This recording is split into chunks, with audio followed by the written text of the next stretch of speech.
y amén. Mi amado, hay mucho que decir, hay mucho que hablar respecto de Nehemías capítulo número 5. Sí, entre esas muchas cosas, obviamente que va a salir a resaltar la situación económica por la que el mismo pueblo que estaba ayudando a la edificación de los muros en Jerusalén, las cuales, como usted ya creo que reconocerá, se habían esforzado de una manera muy, pero muy grande. También, mi amado, por otra parte, había algo que no se tocaba, algo que no se hablaba, y si acaso se hablaba, era entre dientes. Para poder ingresar poquito a poco en este texto de la palabra, quisiera retroceder a Nehemías capítulo 1, porque hay algo que de pronto está ahí, pero no se dice de manera amplia, pero está ahí. Y eso es lo que vamos a desarrollarlo. Sí, cuando vamos a Nehemías capítulo primero, capítulo número 1, lo tenemos, mi amado hermano. Sí, en el versículo número 3, recordando el contexto de ese texto, el contexto es que Nehemías está, llamado, en medio de, diríamos así, de un imperio pagano, ¿sí? Donde él se encuentra en Susa, capital del reino, y allí, mi amado, el rey ha enviado una comitiva, posiblemente anual, como todos los años, para hacer una recolección de todos los tributos, ¿sí? Que de esos imperios o reinos vasallos a este reino, a este gran reino, ¿sí? de Persia. Entonces, mi amado, cuando vienen los mensajeros, también vienen visitando, entre muchas otras ciudades, vienen visitando Jerusalén. Parte de esa comitiva, al parecer, estaba conformada por gente muy allegada a Nehemías, el cual era copero del rey. Sí, y cuando llegan sus amistades en esa comisión, le hacen saber algo a Nehemías que lo desmoroniza, mi amado hermano, sí, pero terriblemente. Le causa una gravísima impresión al enterarse que su pueblo allí en Jerusalén está pasando, dicen algunos, las de Caín. Está pasando, amado, por el peor momento, sí, de su, digamos así, de su imperio o de su vida. Ahora, ¿qué es lo que estaba ocurriendo? Cuando vamos al verso 3 y leamos, por favor, sí, dice la escritura que a Nehemías, esa comitiva, le dijeron: el remanente, hablando de esos poquitos que habían quedado en Jerusalén, los que quedaron de la cautividad allí en la provincia, están, y subraye eso si acaso, ¿no? Para que lo considere después, están en gran mal, están en afrenta, y el muro, aparte de Jerusalén, derribado y sus puertas quemadas a fuego. Entonces, cuando uno lee este tipo de pasajes bíblicos, obviamente sobreentenderá que ese mal y esa, diríamos, calamidad por la que están pasando los habitantes en Jerusalén se debe no a una, sino a una suma de factores, a una suma de factores. Y entre ellas, algo que poco o nada muchas veces al presente se escucha: problemas financieros. Problemas financieros. Sí, eso, mi amado, de pronto en la actualidad tiene mucho, pero mucho, mi amado, de afectación a muchas familias. Siendo usted honesto y no levantando la mano, sino el corazón, ¿quién de ustedes tiene problemas financieros? ¿Sí? No me dé la respuesta, usted sabrá muy adentro. Y estos temas o estos males suelen ser tan herméticos, suelen ser muchas veces, mi amado, tan internos, que usted hasta por apariencia tratará de que nadie se dé cuenta. Simplemente porque no amerita, o diría alguien, bueno, ¿y de qué me sirve de que el hermano o fulano se entere de que ando mal económicamente? ¿No?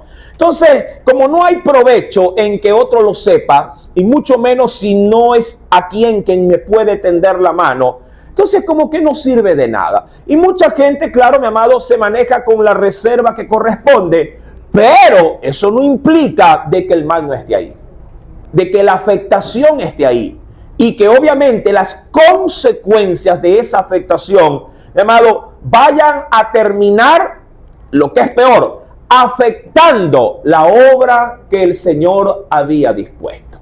Eso es lo más caótico todavía. Alguien diría, bueno, está bien, sí, me falta dinero, pero seguimos adelante. Pasa un tiempo, sí, es verdad, tengo necesidades, pero seguimos adelante. Pero ¿qué ocurriría cuando digas, tengo este mal, pero ya no puedo ayudarte? Pero ya debo de detenerme, o simplemente ya no cuentes conmigo porque tengo problemas financieros. Entonces, mi amado, claro, eso que tú en su debido momento no le diste, digamos, la atención que corresponde, mi amado, llega un momento en que ahora tú eres el foco de atención de todos porque tienes problemas financieros. Si nadie diría en casa, se daría cuenta si acaso alguien te dijera, te vamos a quitar tu casa. Entonces todo el mundo se va a enterar.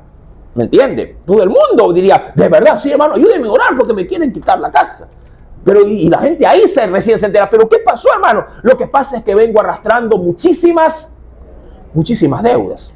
Y dice, pero ¿por qué no nos dijo antes? No, es que no pensé que esto iba a tomar semejante escalada, que esto iba a tornarse de esta forma. Pero, mi amado, cuando vamos al capítulo 5, ya ahora teniendo un poquito el panorama clarificado, si cuando vamos a Nehemías capítulo número 5, si el pueblo, mi amado, ese mismo pueblo que en el capítulo, y esto es paradójico, porque en el capítulo 4 el pueblo estaba, mi amado, ahora en victoria. El pueblo estaba entregado digamos así, a la segunda etapa de la construcción del muro. Recuerda que hasta el capítulo 3 todo había quedado hasta la mitad. Pero en el capítulo 4, mi amado, el muro ahora seguía ya prácticamente para ser culminado. Pero antes de culminarse, mi amado, saltó la liebre por donde tenía que saltar, por el aspecto financiero. Saltó. Y aquí ya no había problemas de Sanballat, ni de Tobías, ni de Gesem, ni de los enemigos, ni de las guerras. No, no. Todo eso aparentemente había quedado, sí, superado. Todo el problema resultó ser un problema interno, ya no externo. Ahora el problema venía desde los bolsillos del pueblo. Los bolsillos del pueblo. Y en el versículo primero, que ha sido ya leído, nos dice, hubo entonces un gran clamor del pueblo. Y claro, creo entender por qué dice aquí, y de sus mujeres. ¿Por qué, mi amado? No, usted creo que no me va a dejar mentir. ¿Quién más que ella palpa la necesidad económica? El marido mete la mano al bolsillo, deja $5, se va y dice, ahí ves lo que haces. ¿Verdad? ¿O no? Así pasa, hermano. El hombre deja, toma, aquí está. Y no hay más, no hay más. Eso es lo que hice. Eso es lo que hice.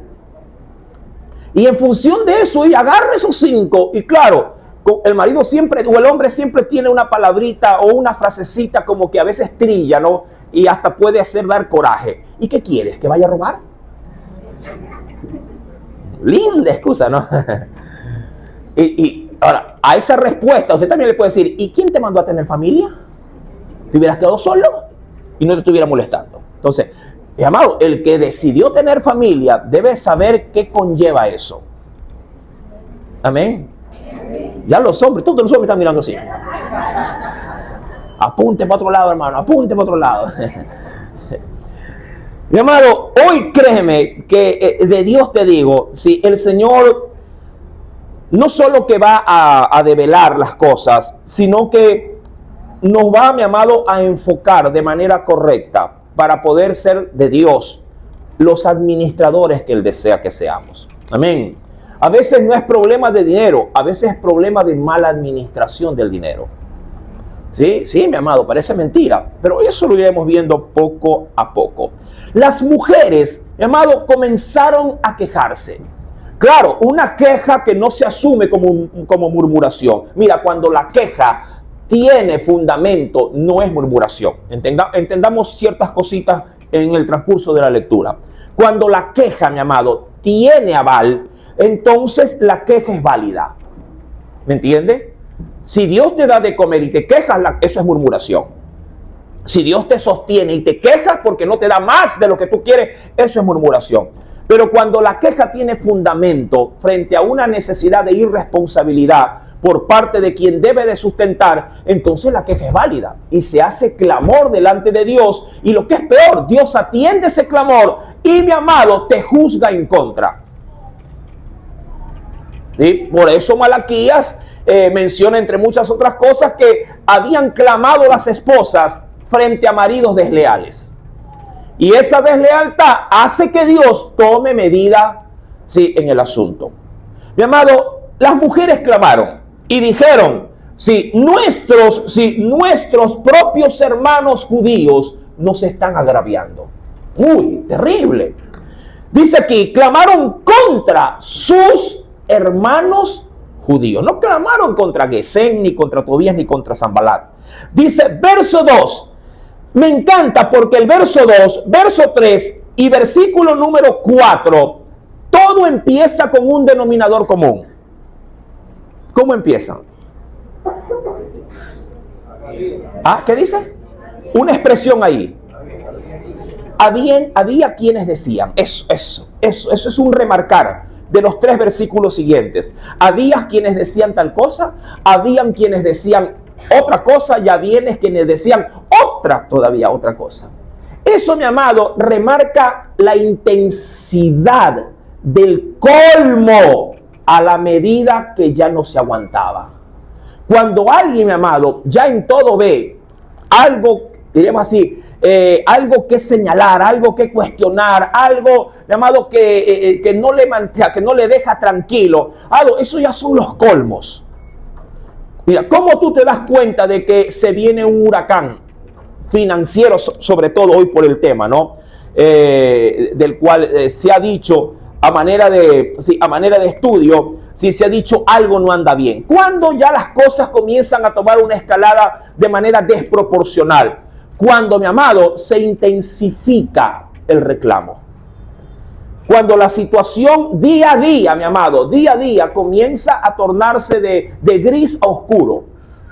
Cuando la queja suele ser de vez en cuando uno como que la sobrelleva, pero cuando a cada momento siempre encuentras una expresión de que siempre te andan hablando, siempre te andan diciendo de lo mismo, mi amado, preocúpate. Porque es una bomba que si explota, no habrá cómo reparar el daño. Presta atención. Cuando hay mucha reclamación dentro de un hogar, presta atención, mi amado. A veces los hombres somos pesados a la hora de oír. ¿Por qué? Simplemente porque minimizamos las cosas, o simplemente, mi amado, no nos identificamos con esas necesidades. Pero déjame decirte, mi amado, que cuando las necesidades superan las expectativas de la tolerancia, mi amado, vas a tener la reclamación. Te guste o no escuchar. Mucha gente dice, no me digas nada. Y tira de ahí, qué sé yo, hasta el control remoto del televisor lo tira y se va de la casa. Y se va a la esquina a ver cómo juegan boli. Pensando que esa acción ha resuelto la crisis. Y eso no es así, mi amado. No me digas, no me hables. ¿Sí? Y salen. ¿Eso acaso es parte de una solución imposible? Claro que no. Mi amado hermano, ellas dijeron, y vieron los responsables, ellos dijeron, esta necesidad que tenemos tiene nombre y apellido. Son nuestros hermanos judíos. Es decir, viene de nuestra propia nación, es nuestra misma gente. Antes de avanzar al verso 2, a entrar ya a hilar fino, yo estuve haciendo así rápidamente, ¿sí? Estuve haciendo, mi amado hermano, algo de estadística. Y me he quedado muy, pero muy asombrado.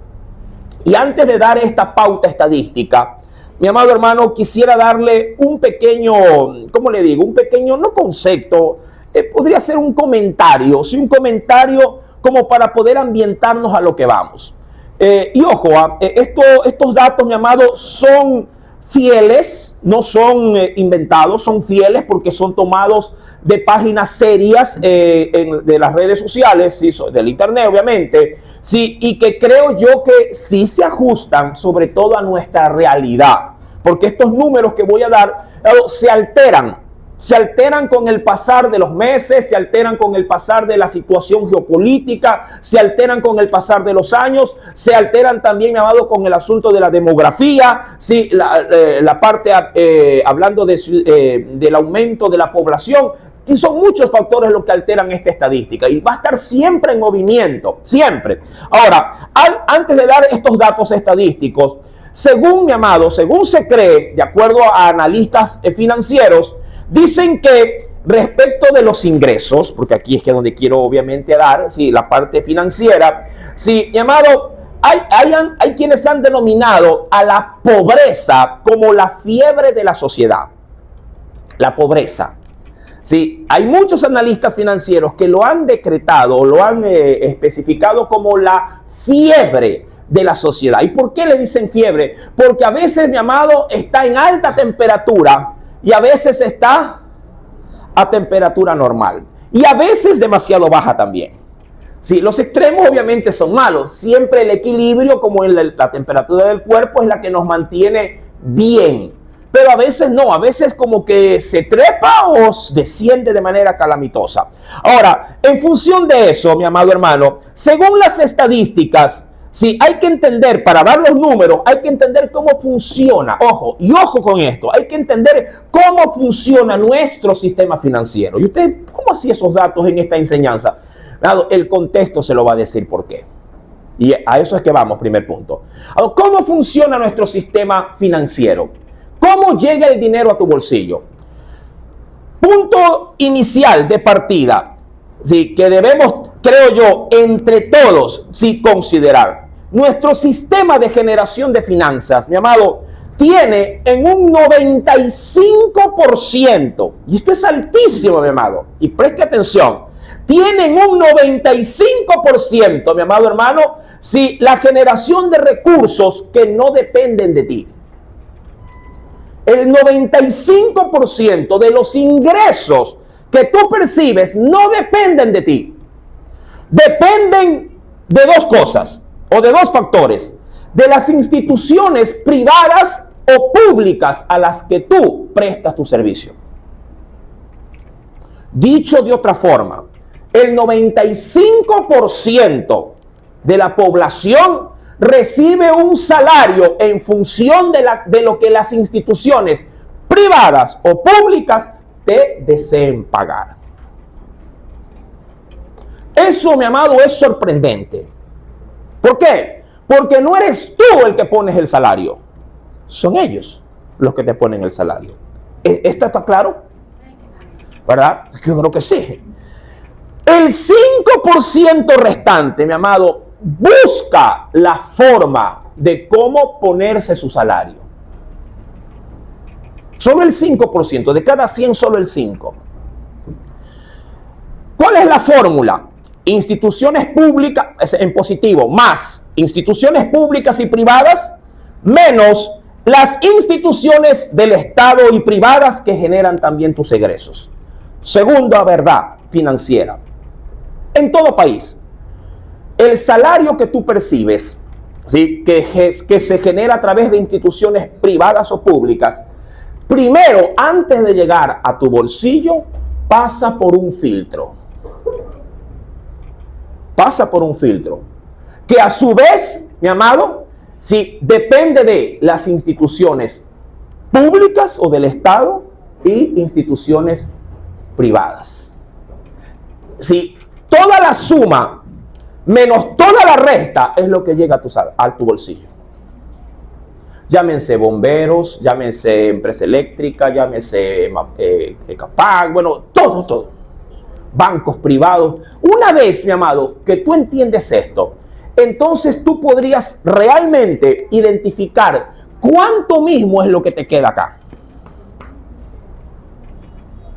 Solo el 5% de ese 90, de ese 100 en global, puede llegar a decir, a mí no me paga fulano, yo genero mi ingreso.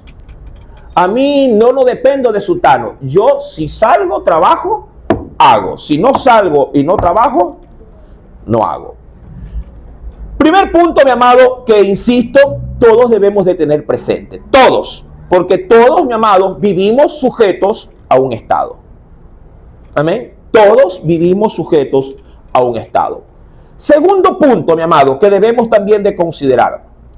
Cuando se hablaba de la fiebre de la sociedad, que es la pobreza, de manera individual, se puede decir que la pobreza o la calamidad financiera, como usted lo quiera ver, mi amado, tiene muchos factores. ¿Por qué se provoca esto? Y de ahí que se le dice la fiebre. Tiene muchos factores. Uno de ellos puede ir por el desgano de no querer simplemente prosperar, de conformarse como viene al mundo, o a su vez queriendo ser un poquito más extremo. Mira que me voy de polo a polo. O a su vez puede deberse hasta una mala suerte en una inversión financiera. Hay gente que tiene dinero, invierte mal y queda de la riqueza a la pobreza. Y hay otros que no, hay otros que nacen en un círculo de limitaciones y como nacen allí y ven que siempre hay un banco de plástico o de madera donde sentarse, se sientan. Y si se le dice, ¿qué te parece un mueble? No, si yo ya tengo donde sentarme. Y ahí muere. Este factor, mi amado, es preponderante a la hora de establecer un crecimiento o un decrecer, ¿sí?, de nuestras finanzas. ¿Dónde estás tú? ¿En qué punto estás tú? Mira que te he dado aspectos técnicos, sí, pero la estadística todavía no te la doy. No sé si apuntar, bueno, como se graba y podrías volverlo a escuchar en el internet. Estadísticamente, el 12% de la población mundial vive con 2,15 centavos de dólar. Y a ellos se les denomina los considerados socialmente como de extrema pobreza. Toda persona que genera un ingreso diario de 2,15 para abajo se lo considera como extremadamente pobre. Eso representa en el mundo el 12% de la población. Y en números, 960 millones de personas en el mundo. Casi 1.000 millones. Considerando que hoy por hoy ya vamos casi tocando los 8.000 millones de habitantes. Redondeando casi 1.000 millones de extrema pobreza entre 0 y 2,15. Si tú ganas diariamente esa cantidad, sí, mi amado hermano, aun cuando te cueste creer, sí, estadísticamente te ponen o te catalogan como de extrema pobreza. ¿Verdad que es un poquito chocante, no? Decir, ay hermano, no me diga eso, porque a mí con $2.15 me alcanza. Pero está bien, yo no digo lo contrario. No estoy clasificando tu ingreso asociándolo con una situación espiritual. No, nada que ver. Simplemente hoy he venido a ilustrar un poquito la enseñanza bíblica. Si estás, mi amado hermano, ganando de entre 5,50 centavos de dólar por día, eres pobre. Y es una realidad, mi amado, que te guste o no escuchar, aunque tú digas no, pero estadísticamente bajo la tabla, ¿sí?, financiera, te catalogan como pobre. 5,50, mi amado, de la población mundial, sí, que gana, tienes ingreso, que es, por cierto, ¿sabes cuánto es? El 43% de la población mundial. No gana más de 5,5 dólares. Eso representa en números casi 3.500 millones de habitantes. Eso ya podría ser, sumado con los de extrema pobreza, casi la mitad de la sociedad. Sí, está entre pobre y extrema pobreza. Viene la clase media. Si tú ganas entre 13 dólares promedio, eres considerado, mi amado, como parte de la clase media. 13 dólares diarios. En ese porcentaje se encuentra el 30% de la sociedad. 30%, multiplicado a números, 2.400 millones de habitantes son de clase media. 13 dólares diarios. Clase alta, ahí la media alta, pero la he descartado. Sí, ya la media alta está entre 14 dólares, sí, en adelante, pero tiene un tope, claro. La clase alta, mi amado, la conforma el 14% de la población mundial. 14%. Y ellos tienen una estimación de poder gastar por día, por persona, hasta $100 diarios. Si tú eres de aquellos que puede gastar $100 diarios, si estás clasificado como parte de la sociedad alta. En ese círculo, mi amado, en el mundo, el 14% representa 1.120 millones de habitantes. 1.120 millones de habitantes. ¿Verdad que son datos curiosos? Sí. Pero, oh sorpresa, de los casi 8.000 millones de habitantes en el mundo, solo 80 millones, que representa el 1%, son considerados gente rica. Solo 80 millones, el 1%. De la población mundial, el 1, solo el 1. ¿Sí? Mi amado, y el 0,01 es extremadamente riquísima. Mi querido hermano, esto tiene un agravante.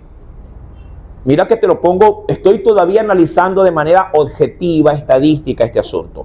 ¿Por qué? Por lo que va a venir. Si a esto tú le sumas de que la sociedad ha sido sectorizada o clasificada y limitada a una determinada demografía, es decir, los pobres tienen prohibido salir de su sector donde están los pobres. Nosotros en el país le llamamos distritos. ¿Sí? Para que un pobre pueda salir de ese círculo vicioso, tendría que salir de su distrito. Porque las probabilidades para que pueda superar su pobreza o su extrema pobreza mientras se limite al sector donde vive, son prácticamente nulas. Cuando vienen los gobernantes y te dicen, usted aquí tiene su centro de salud, aquí tiene su escuela, aquí usted tiene su centro comercial, aquí usted tiene su farmacia, aquí usted tiene su mercado, y te sectoriza dentro del área de extrema pobreza, seguirás en extrema pobreza todos los días de tu vida. Por eso es que aún el país está sectorizado dentro de sus ciudades, de sus provincias. ¿Cuáles son los sectores de gran privilegio donde siempre la riqueza está en medio de un círculo?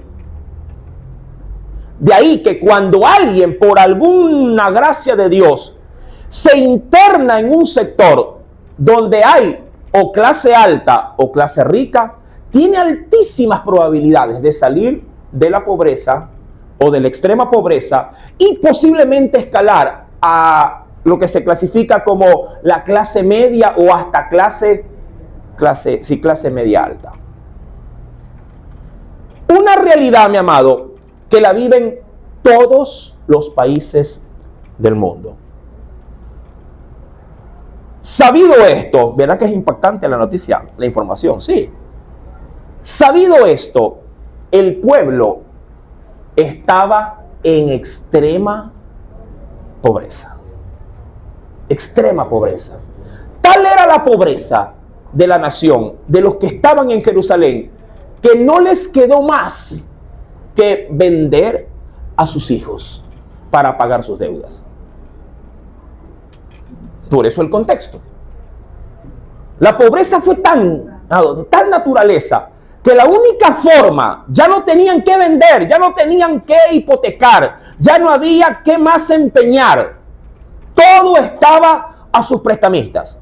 Lo único que quedaba, mi amado, era tomar a sus hijos y con el trabajo prácticamente de esclavitud, ir mitigando ni siquiera la deuda, el capital prestado. No, eran simplemente para pagar los intereses, cosa que la esclavitud se hacía permanente.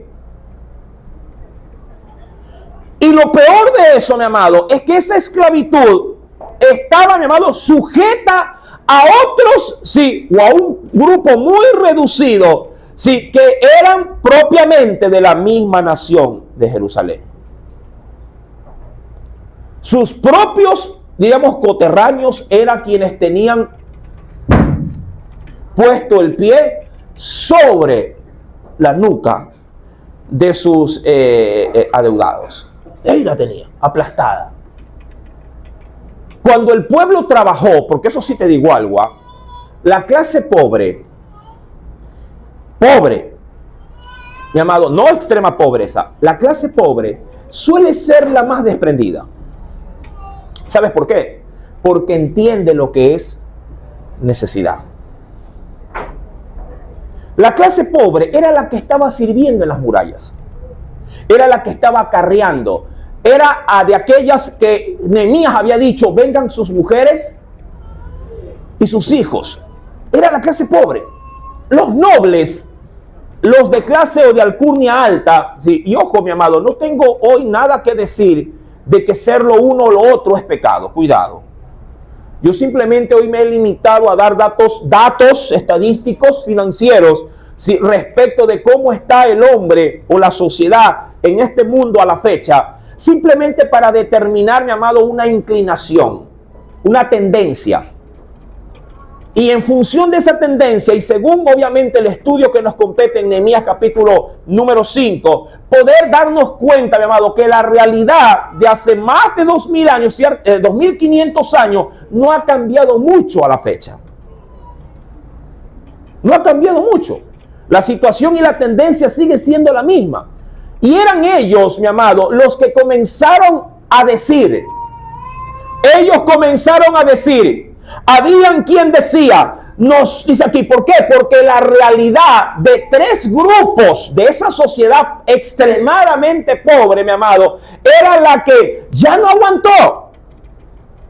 Un grupo, es decir, que estaban clasificados en tres necesidades.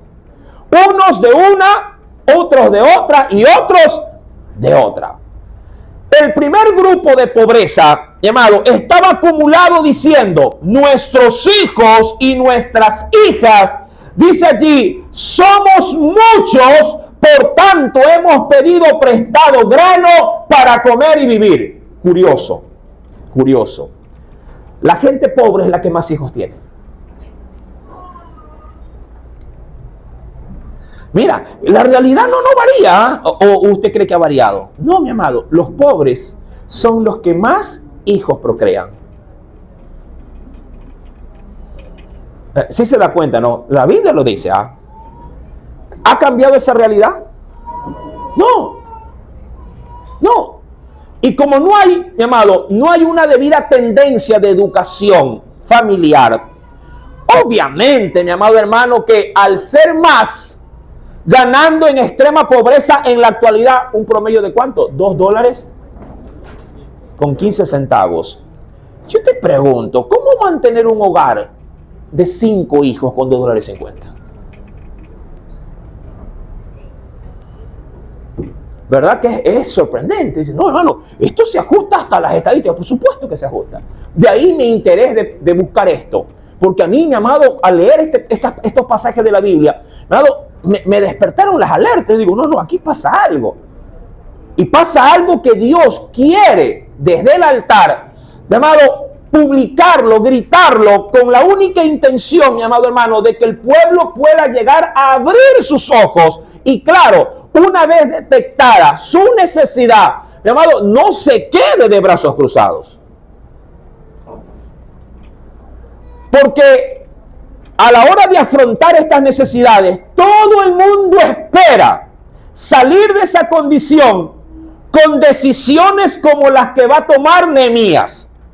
Pero te quiero desde ya, antes de terminar la enseñanza, te quiero, amado hermano, tirar abajo tus ilusiones. Quien gobernaba hasta ese entonces por autoridad del emperador, sí, del rey, quien había Dios designado para que guíe política, militar o financieramente al pueblo, era Nehemías, un hombre lleno de temor de Dios, que cuando él decía, hagan esto, se hacía. Quien no suele gobernar no tiene temor de Dios. Y como no tienen temor de Dios, nunca van a dar disposiciones para cambiar la realidad de la gente que está en pobreza. Jamás. Primer punto, porque no les conviene. Porque si no, ¿a quién gobierno? Si no, ¿a quién me necesita? Si hay quien me necesite, entonces podré gobernar. Si la gente no tiene quien, mi amado, lo necesite, ¿a quién poder acudir para poder mantenerme en el estatus del poder? No habría necesidad. Es como en ciertos países, al no haber carencia de delincuencia, también no hay policías. Hay naciones que no tienen policía, hay ciudades que no tienen policía.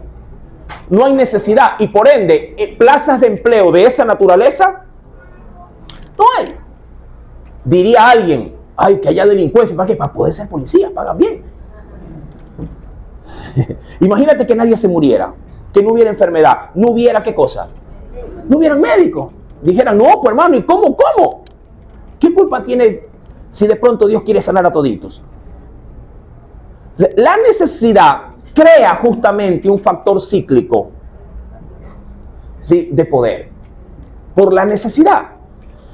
Mi amado, dice la Biblia que el primer puñado o el primer grupo del factor social decía, somos muchos. No había control de natalidad y decir, no, mira, planificación familiar, por favor, si tú sabes que no tienes, ¿cómo es posible que antes de casarte ya estés hablando con la muchacha? ¿Cuántos hijos quieres tener? Yo como 5 y tú, bueno, yo como 4, ya pues tengamos 9, wow. Aterriza, varón, estás en la luna.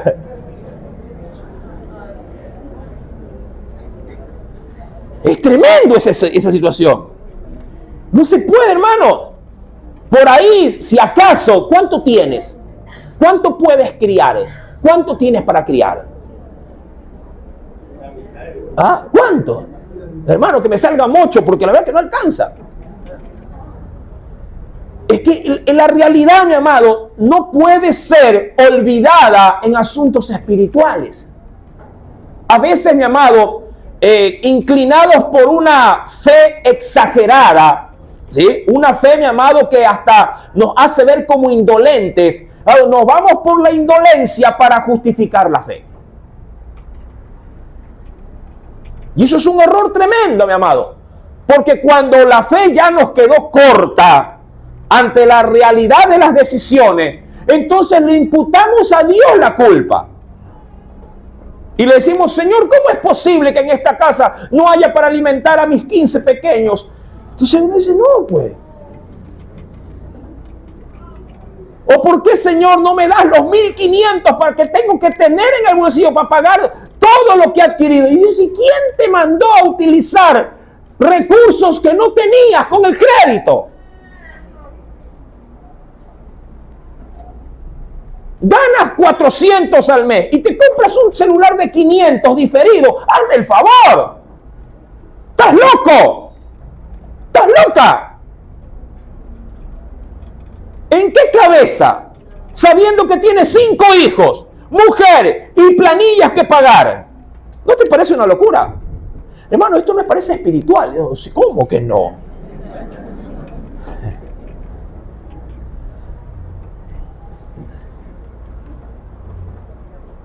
Bienvenidos a diciembre de 2023. Los regalos comienzan a llegar, hermano. Agarra tu regalo. Abre tu regalo. Hermano, ese regalo no me gusta. ¿Quieres empezar bien el año que viene, amado hermano? Vas a tener que procesar esto. Y muy bien, te cuento. Luego vino el segundo grupo.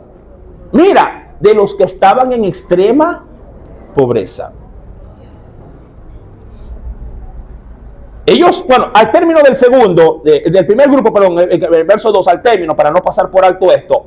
Ellos, como eran muchos, dice, hemos pedido. Lo típico, pues, hermano, esto es lo típico. Típico de la clase pobre. Pedir prestado. Pedir prestado. Ahora, yo no eximo, mi amado, lo que dice la Biblia. Jesús dijo, a los pobres siempre los vamos a tener entre nosotros.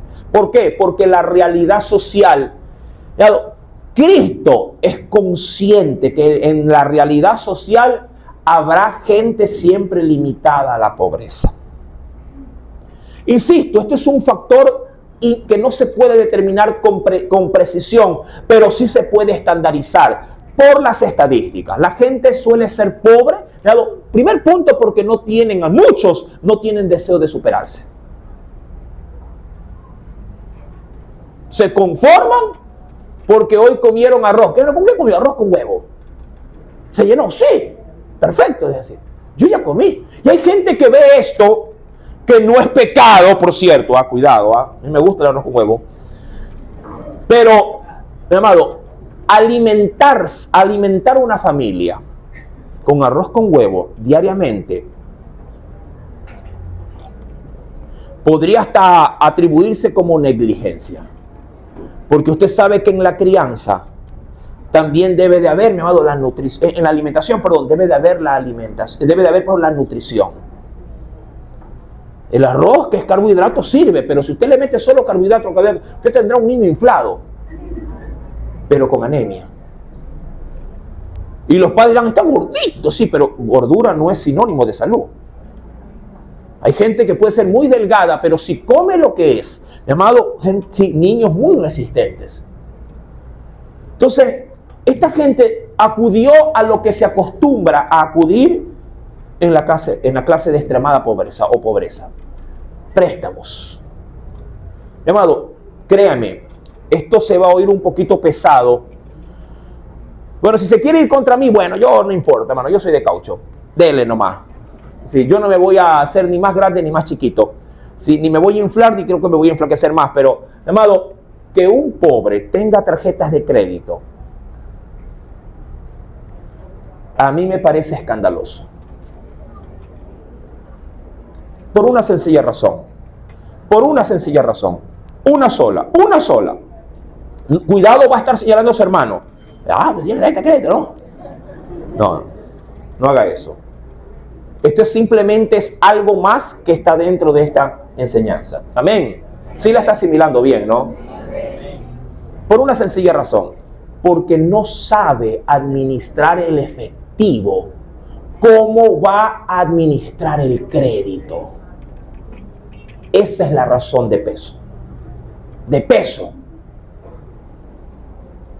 Si alguien, mi amado, en pobreza, mira que te estoy dando la clasificación, por eso dimos el análisis estadístico. Si alguien en pobreza no sabe administrar el efectivo, el dinero que puede tocar, que puede palpar en el bolsillo, no lo sabe administrar, ¿cómo crees tú que tendrá la capacidad de administrar el crédito? Realidad. Es la realidad. Sí, mi amado. No se puede.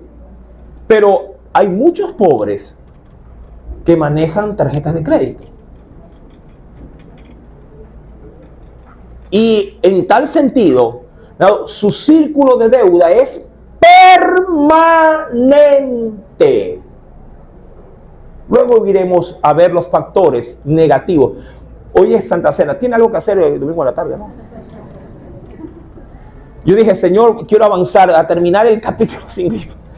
Bueno, si a usted le interesa esta enseñanza, sí le interesa. Si la corto, voy a perder hasta el hilo. En la otra semana ya usted va a hablar de la... No vamos.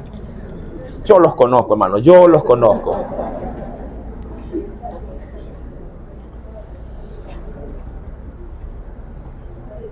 Verso 3, segundo grupo. Veamos en cuál está usted. Usted dirá, pues yo no soy pobre. Bueno, pero hay características que en clase media, hay características que se ajustan a la clase de extremada pobreza o pobre. Había quienes decían, segundo grupo, había quienes decían, hemos empeñado.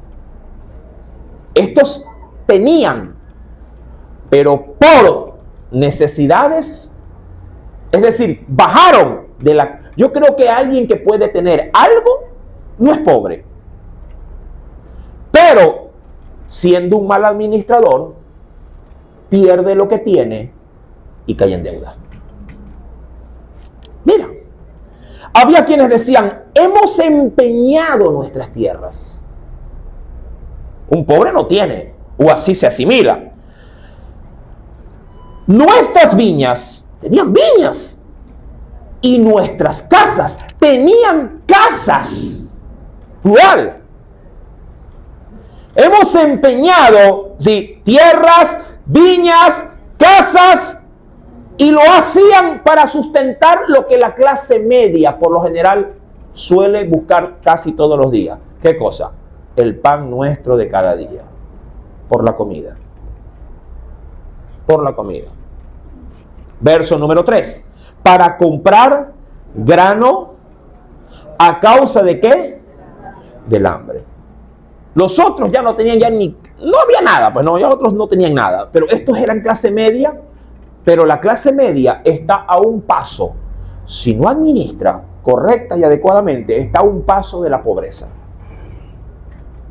Cuando tú comienzas a vender tus cosas, porque hay que pagar la luz, porque te quedaste corto con la pensión estudiantil de tu hijo, cuando comienzas a vender o a empeñar algo porque no te alcanzó para el agua, cuando te quedaste corto con el pago de algo que si no te cortan, mi amado, algo te está gritando desde abajo diciendo, hey, vas a caer en pobreza. Vas a caer en calamidad financiera. Cuando alguien está pensando, ay, quiero vender la casa, y porque no sé, lo que pasa es que tengo que ayudar a esto. Hermano, no te atrevas a asumir financieramente. Ojo, mira, mi amado, en cada cosa tenemos que ir puntualizando. No te atrevas, mi amado, ¿sí?, a meterte en deuda de otro. Madres que gritan, es que tengo que vender porque es mi hijito, hay que ayudarlo. Los dos caerán en pobreza. Los dos. Los dos. Bueno, pues no puedo ayudar. Ayuda con lo que te sobra. No expongas, mi amado, no expongas la integridad de tu propia familia, de tus propios hijos.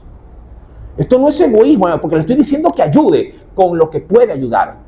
Ayude, mi amado hermano, con el excedente. Con el excedente, lo que le excede, para saciar su necesidad.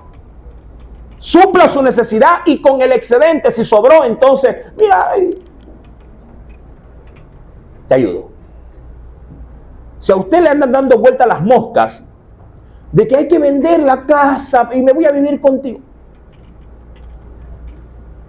está tomando la peor decisión de su vida, financieramente hablando. Hay gente que hipoteca su bien para ir a ayudar a otro.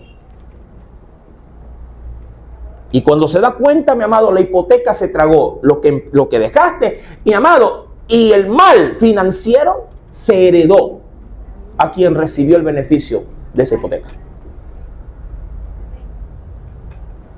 Así de sencillo, hermano. ¿En qué grupo estás? Ya vamos por el segundo.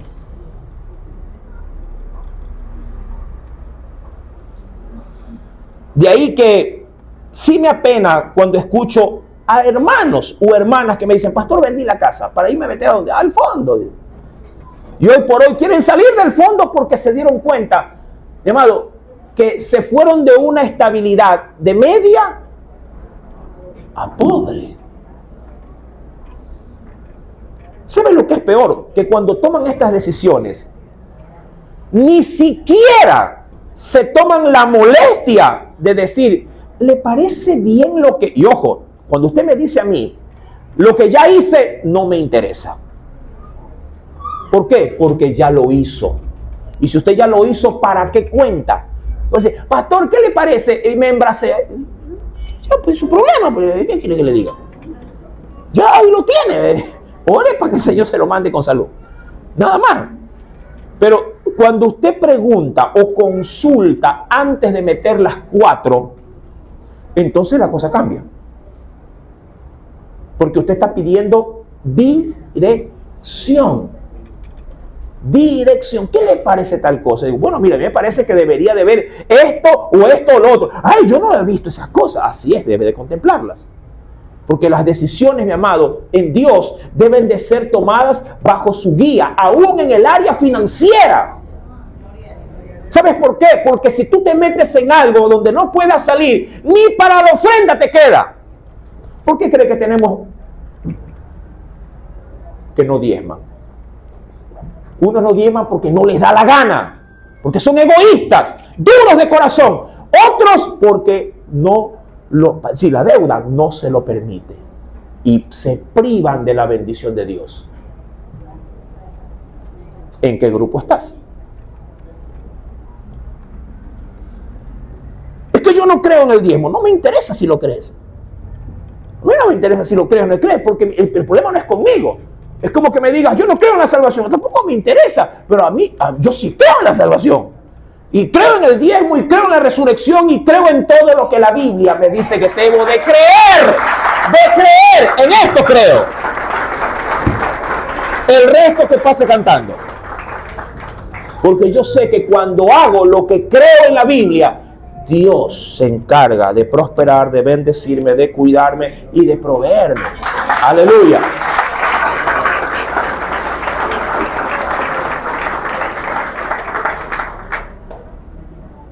Y el otro grupo, el tercero, y había quienes decían, hemos tomado prestado dinero. Claro, cuando usted presta dinero, ¿qué genera? Intereses, pues hermano, eso es inevitable. Otros decían, hemos tomado prestado dinero. Y lo que era peor, por eso, hermano, yo soy enemigo, créame, de esto, para el tributo del rey. Eso es como prestar dinero para pagar los impuestos prediales. Prestar para pagar un impuesto. Ni siquiera es prestar para poder invertir en capital. Eso es bueno. Cuando tú prestas dinero para poder invertir en un emprendimiento que tú, luego de haberte sentado, analizado, hecho un estudio, mi amado, sabes que va a rendir fruto, presta lo que quieras, porque se sobreentiende de que va a haber una inversión. Inversión. Pero prestar, lo típico, corre al banco, qué sé yo, voy a dar nombres, corre al Banco Guayaquil para prestar, para pagar al Banco del Pacífico. ¿Estás loco?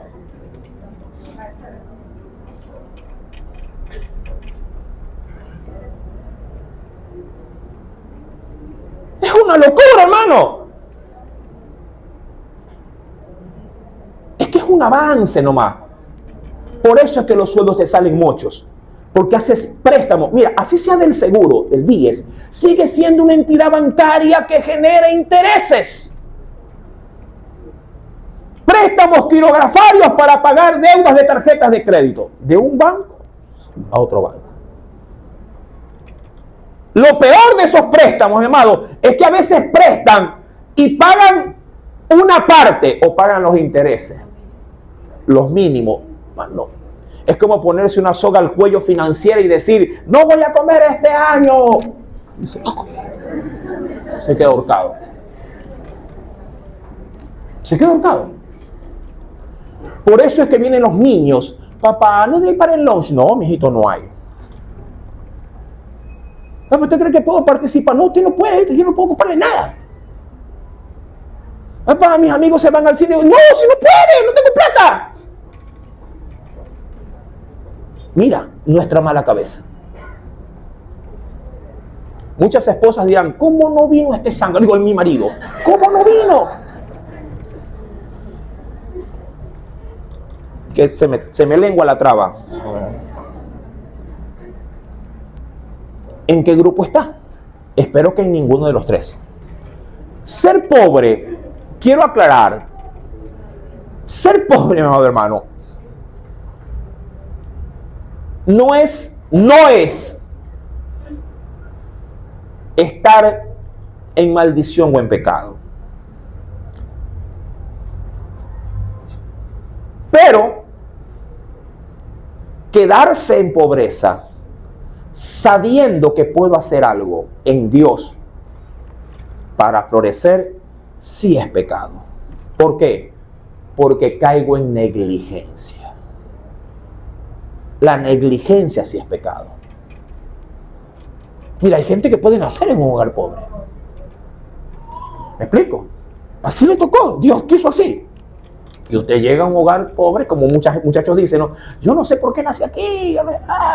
Entonces, no, está bien, perfecto, ya, esa es tu realidad. La pregunta es, ¿qué vas a hacer? ¿Qué vas a hacer? A mí no me gusta que mi papá venda, qué sé yo, salchipapa en la esquina, o tortilla, o chuzo en la esquina, está bien, ya, perfecto, ya, ahí naciste. Ahora, ¿qué vas a hacer? Porque si sigues acostado con las piernas para arriba viendo Dragon Ball Z, esa carreta va a ser tuya.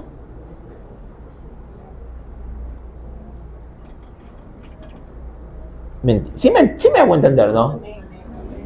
Esa carreta va a ser tuya. Porque no haces nada para poder cambiar tu realidad. Así de sencillo. Hay quienes están pensando en pajaritos en el aire y dicen, bueno, es que mi familia tiene y cuando se muera me va a dejar. Hermano, qué complacencia, qué conformidad la tuya. ¿Y si te mueres tú primero?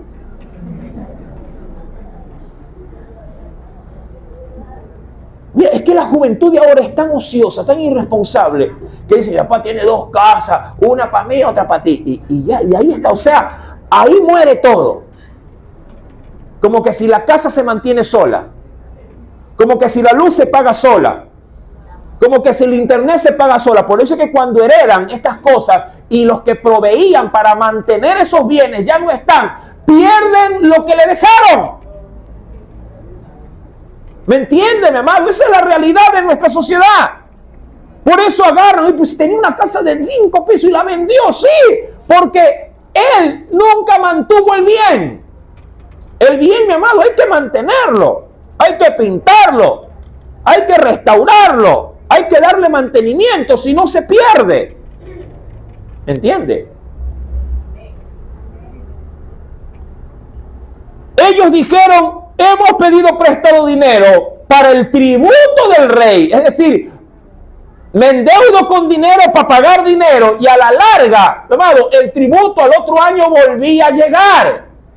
Es que a usted no le pasa de que apenas termina de pagar la planilla de noviembre, ya está diciembre. Ay, pero si recién vengo pagando, usted dice.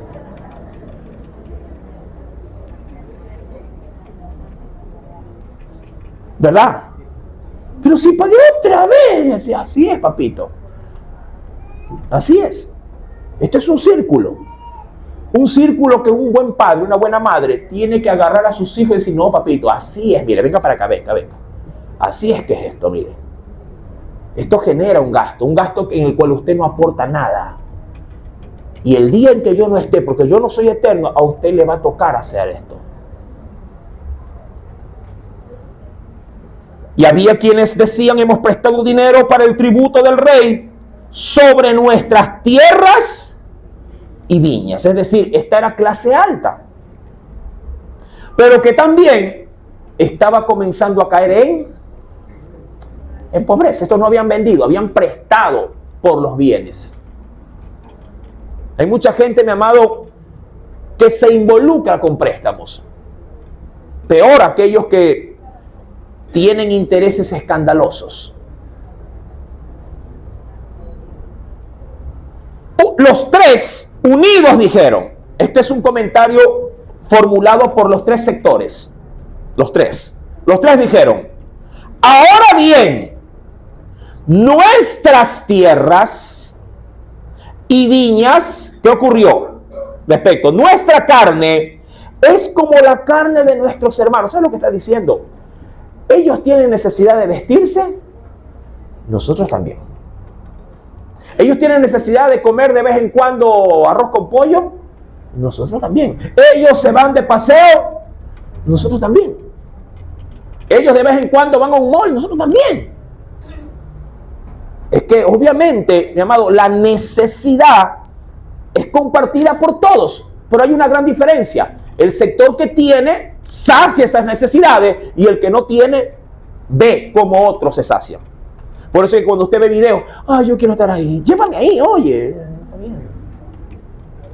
¿Por qué no me saca? Mira cómo ellos salen. ¿Verdad? Diría cualquiera, ya pues que los lleven los que tienen. Dirán otros, ¿hasta cuándo vas a estar arrimado? ¿No te parece? Escuche una mosca.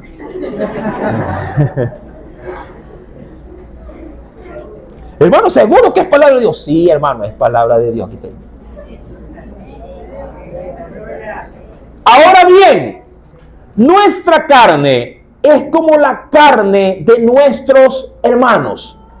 Nuestros hijos son como sus hijos porque ellos estudian en Torremar y yo en República de Tírate al Agua. ¿Por qué? Porque los de allá pueden pagar $500 y tú estás buscando siempre lo fiscal. Por esa realidad. Porque allá el salario básico sirve para pagar el estudio de una persona. Mientras a ti el sueldo básico tienes que estirarlo como chicle, con elástico, para todo el mes. Por eso. No quiero degradar, más bien quiero incentivar. Porque el de acá es ingeniero y se quemó las pestañas con escuela, colegio y universidad, 18 o 20 años. Y tú dijiste, luego de la escuela o colegio, ya no voy a estudiar. Ahí está la diferencia. Yo por eso desde el altar, hermano, empujo, molesto, instigo a que la juventud se prepare. Que no es garantía de que tenga buen sueldo, no es garantía, pero de que tiene altas probabilidades de salir de la mediocridad, sí, tiene altas probabilidades. Por supuesto que sí. Aleluya.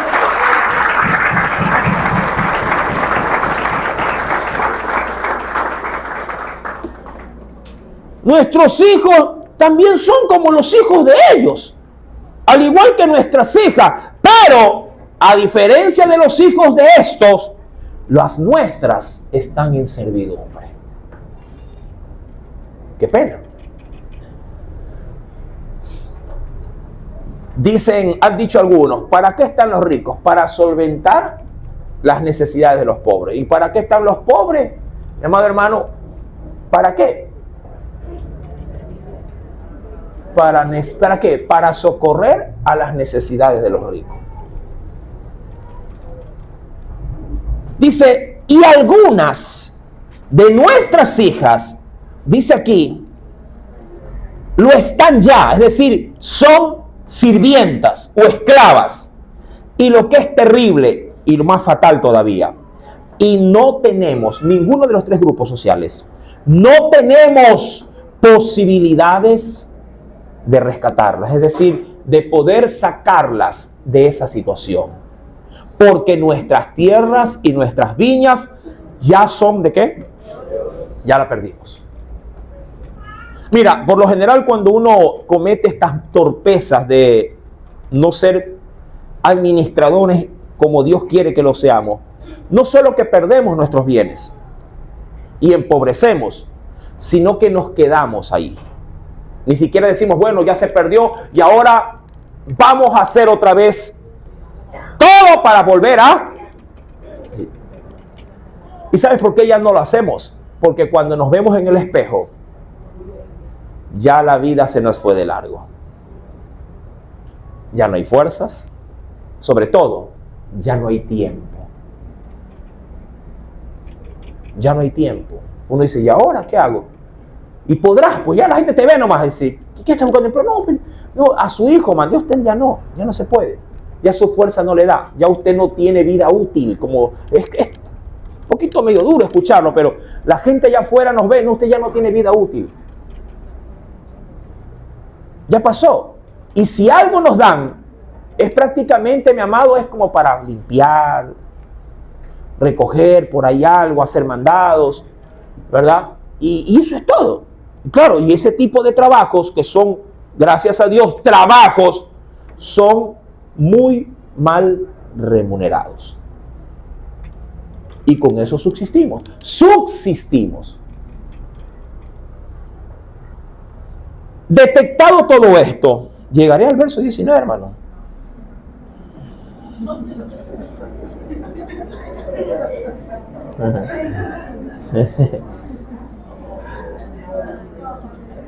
No llego, ¿no? No. Sí llegamos. Sí, pero en 3 domingos, creo yo. Con Santa Cena a la orden del día es difícil. Me quedo al verso 6, que es hasta donde leíamos. Nehemías. Mira, yo te pregunto, hermano, porque esto sí quiero dejarlo establecido. Todo lo que se venía haciendo en el muro, todo ese empeño, esa fuerza, esa disposición, se vio como pandemia. En un abrir y cerrar de ojos se vio todo, absolutamente todo paralizado. Así como cuando dijeron pandemia y cerraron todo. Toda la obra que necesitaba ya acabarse quedó paralizada. Toda. Y la gente dijo, ya no hay para seguir, ¿sí?, trabajando. ¿Por qué? Porque ya no había para comer. Ya no había, mi amado hermano, por decirlo a tiempo actual, ya no había para dar para el pasaje. Ya no había para el lunch. Ya no había, mi amado hermano, para pagar TV cable o pagar internet o lo que fuere. Ya no había. Dijeron, ya no hay. Hasta aquí llegamos. Y claro, mes a mes, las facturas seguían llegando. ¿Verdad? Seguían, porque eso sí, eso no para, hermano. Así, y mire, estamos en recesión de electricidad, pero qué sorpresa, las facturas siguen teniendo el mismo valor. Usted dirá, este mes más barato. ¿Más barato? ¿Por dónde, hermano? Si están pagando luz más cara. El kilovatio hora está actualmente, no digo duplicado, pero en un 30 o 40% más alto que el acostumbrado. Entonces, la factura viene con los mismos valores. Y la gente dice, ¿y cómo pago, hermano? De noviembre a diciembre, siempre noviembre y diciembre son los meses más caóticos, porque las empresas botan gente y contratan nuevo personal. ¿Por qué? Porque el año cierra financieramente en noviembre. Diciembre es simplemente para hacer todos los balances. Entonces, si algo quieren cerrar, sobre todo, y minimizar gastos, son con el recurso humano. Y pues, en noviembre es clave, te botan. En diciembre ya te quedas en el aire. Mi amado hermano, y claro, la factura sigue llegando. El agua sigue llegando a la planilla. El teléfono sigue llegando. El celular sigue llegando. Si tienes plan de internet, todo sigue llegando. Entonces, ¿y ahora cómo pago? La obra se detuvo. Y Nehemías dice, me enojé, dice él. Yo me hubiera enojado con los dos, pero claro, la necesidad obligaba solamente a enojarse con un sector de la sociedad. Sobre todo con quienes habían generado, ¿sí?, la preocupación. Me enojé en gran manera cuando oí su clamor y estas palabras. Los 3 sectores sociales. Mi amado hermano, hasta aquí voy a llegar, porque luego de esto, Nehemías va a tener que tomar decisiones. Hoy hemos detectado el problema. Espero que por fuerza, no por ser Santa Cena, ¿sí?, venga a enterarse de la solución de este problema, que es un problema social actual. No le quiero encender lucecitas así de fantasía y decir, venga que el próximo domingo vamos a salir toditos de pobres. No. Pero sí vamos a reconocer por la Escritura cómo iniciar a dejar de serlo. Un proceso que irá en la misma medida en la que su corazón se quiere involucrar. Eso sí, mi amado. Porque le digo, ya eso se lo dije de entrada, la pobreza, mi amado, tiene muchos factores que la provocan. ¿Sí? Si usted es de aquellos que no le interesa para nada sucumbir, salir adelante, prosperar, ser un hombre de empuje, de empeño, mi amado hermano, bienvenida la pobreza, porque ha venido a quedarse a vivir contigo puertas adentro. Hazle un cuarto y dile, pasa, quédate. Y ella te dirá, y tú, Y eso sí, te levantas, hace calor. Si no hay ni ventilador, pues por eso que hace calor, pues ni para el ventilador hay. Peor para un aire acondicionado. Entonces, ahí te quedarás, mi amado, hasta que la muerte venga en tu socorro. Por lo general, la gente en ese estado, ya me quiero morir. Claro, pues, hermano, ¿quién no? ¿Quién no, pues, hermano? Pero si tú estuvieras en un buen cuarto, aire acondicionado, con buena atención, Señor, no me lleves todavía. Déjame aquí, está bonito, fresco.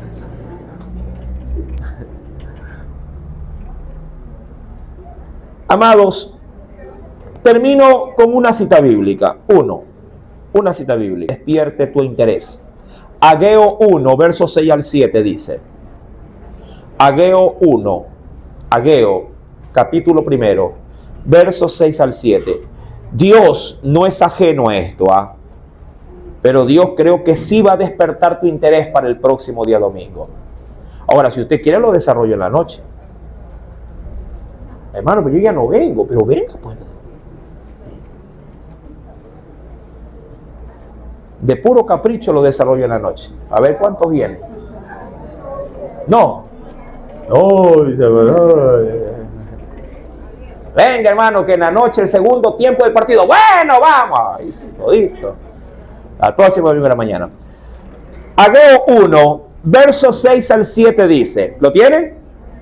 Preste atención a este texto. Sí, Ageo capítulo 1, versos 6 al 7 dice el Espíritu Santo: sembráis mucho y recogéis poco. Coméis y no os saciáis.